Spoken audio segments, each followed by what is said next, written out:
السلام عليكم ومرحبا بكم معي مرة أخرى وفيديو جديد على قناتي نكهة البيت سعيد. كنتمنى ان شاء الله ان هذا الفيديو يلقاكم في احسن واطيب الاحوال.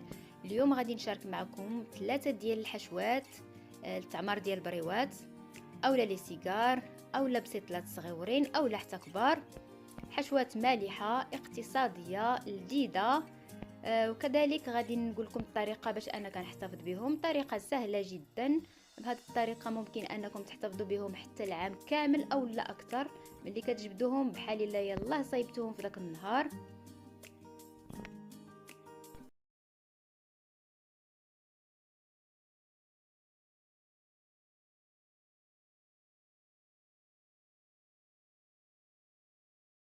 يعني ثقوا بيا، هاد البريوات هادو اولا هاد الحشوات كيجيو لذاذ بزاف. بلا ما نطول عليكم ندوزو المقادير وطريقه التحضير وفرجه ممتعه. بالنسبه للمقادير غادي نحتاجو فلفله حمراء حلوه مقطعه طريفات صغيورين، بصل اخضر اولا احمر اولا ابيض مقطع كذلك طريفات صغيورين، شعريه الصينيه مرطبه في الماء، خيزو محكوك في الحكاكه الغليظه، جوج علب ديال الطون سواء الزيت اولا مطيشه اولا حتى الماء، علبه ديال الفطر، جوج معالق كبار ديال المعدنوس، كميه ديال الزيتون مقطع صغيور، شويه ديال الهريسه. بالنسبه للتوابل عندي ملح، كمون، تحميره، خرقوم، القشره ديال الحامض مصير، جوج ضماد البنه، شويه ديال البزار، وغادي نحتاج صلصه الصوجا وزيت الزيتون فاش غادي نشحروا جميع المقادير فواحد المقلاة وعلى نار متوسطه. غادي ندير تقريبا 3 ديال المعالق كبار ديال زيت الزيتون، ممكن تعوضوها بالزبده اولا الزيت الروميه لكم الاختيار. غادي نزيد هنايا عندي تقريبا ربيطه ديال البصله الخضاريه، كما سبق ليا وقلت ممكن تعوضوها بالبصل الابيض اولا البصل الاحمر.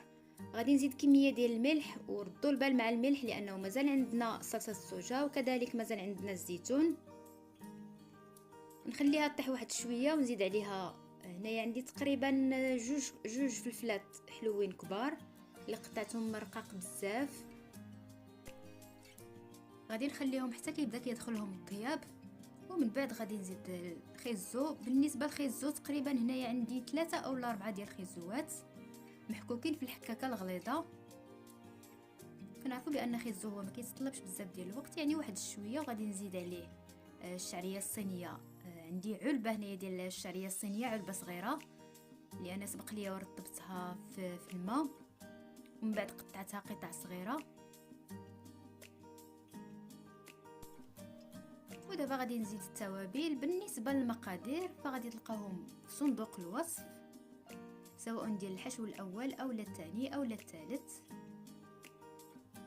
وغادي نزيد ضمه ديال البنه بالطعم ديال الحوت،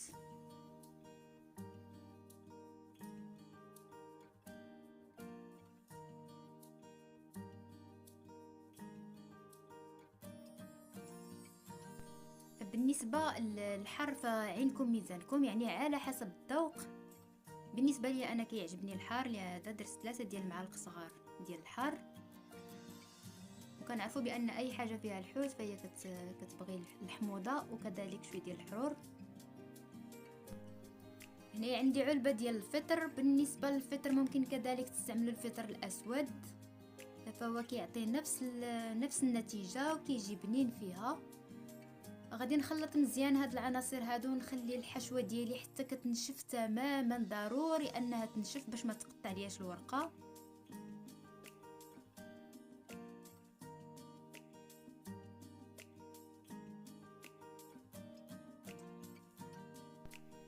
واخيرا غادي نزيد 2 معالق ديال صلصه الصويا اولا الصوجا، ونطفي على الحشوه ونخليها تبرد تماما.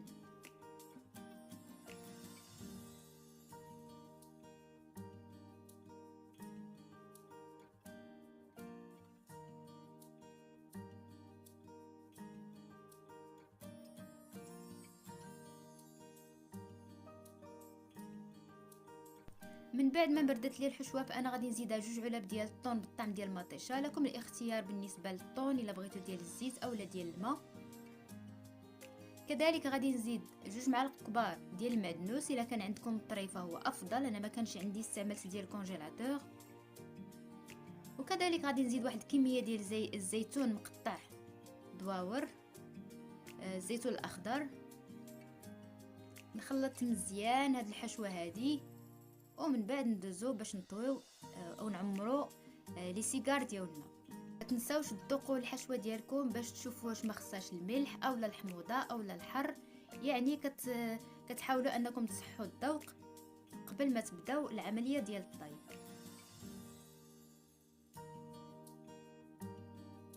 الورقه انا غادي نقطعها على 4 باش نحصل على مثلثات، لان هاد الحشوه انا غادي نديرها عباره عن دي سيجار.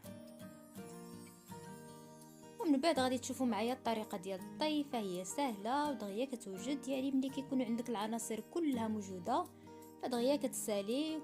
وما تنساوش الورقه دائما كتاخذوا واحد الكميه قليله والباقي كتحتفظوا به في واحد البلاستيك باش ما تنشفش، لانها دغيا كتنشف.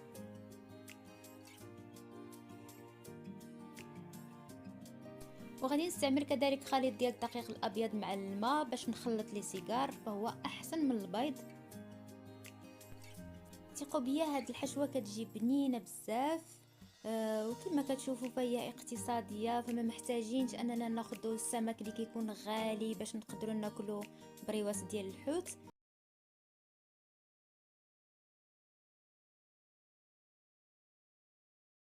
فما ترددوش انكم تجربوهم، انا متاكده بلي غادي يوليو معتمدين عندكم.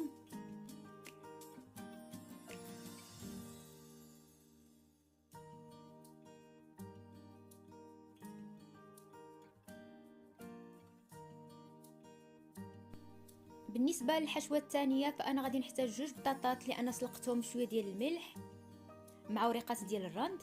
من بعد وهي سخونه فانا كنمعسها بالفرشات ونزيد عليها معلقه كبيره ديال الزبده ونخلط جيدا حتى كتجانس لي العناصر كلها.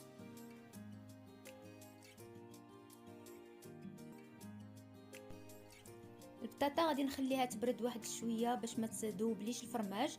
من بعد غادي نزيد عليها بصله مشحره في زيت الزيتون وشويه ديال الملح، شويه ديال الزيتون مقطع طريفات صغيورين، فرماج محكوك، وكذلك شويه ديال الطون. بالنسبه للطون فانا خديت علبه، وكتاخذوا النوع المتواجد عندكم او النوع اللي بغيتو.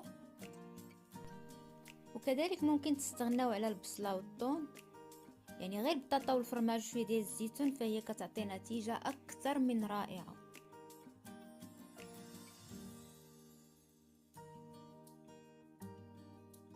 غادي نزيد كميه ديال الكمون، كذلك واحد شويه ديال الهريسه كما كتشوفوا راه معلقه صغيره بزاف، وشويه ديال الزعتر محكوك.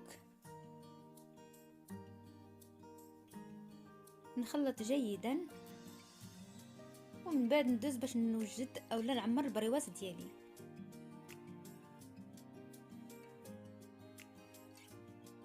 وما نساوش دائما اننا نذوقوا اي حاجه وجدناها باش نتاكدوا انها ما خصها حتى شي حاجه. ودابا غادي نقطع الوريقه ديالي على حسب البريوات، واش بغيتهم صغار ولا كبار. غادي نقطع شرائح متوسطه،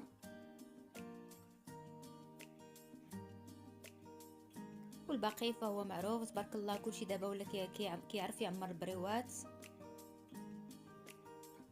غادي نخليكم مع تتمه ديال الفيديو ومن بعد نتلاقاو باش نشوفوا الحشوه الثالثه.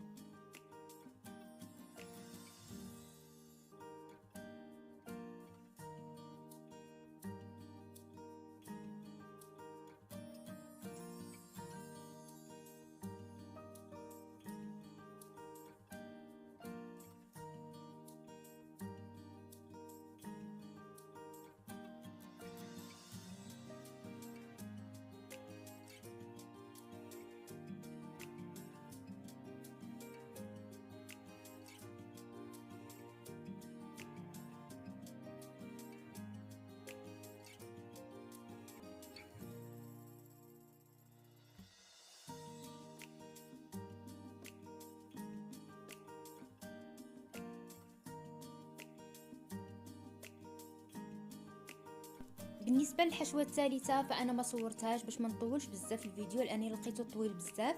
هي عباره عن دجاج، بصله، شويه ديال السبانخ، شويه ديال الفرماج، شويه ديال الخيزو، شويه ديال الكورجيت، يعني خضر مع الدجاج.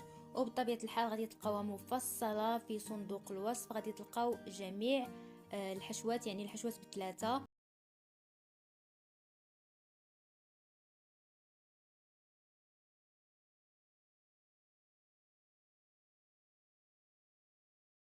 هاد الحشوه هذه فانا غادي نديرها عباره عن بسيطلات صغيورين. الورقه عندي شويه غليظه لذلك انا ما ضبلتهاش، درت غير ورقه واحده. انا هاد النوع ديال المورقات فانا كنحتفظ بهم في المجمد. كناخذ واحد العلبه كنصف واحد الطبقه، من بعد كنفرق بيناتهم دائما بورق المطبخ او لا البلاستيك الغذائي. المهم ضروري انكم تفرقوا بيناتهم والا غادي يتلاصقوا من بعد.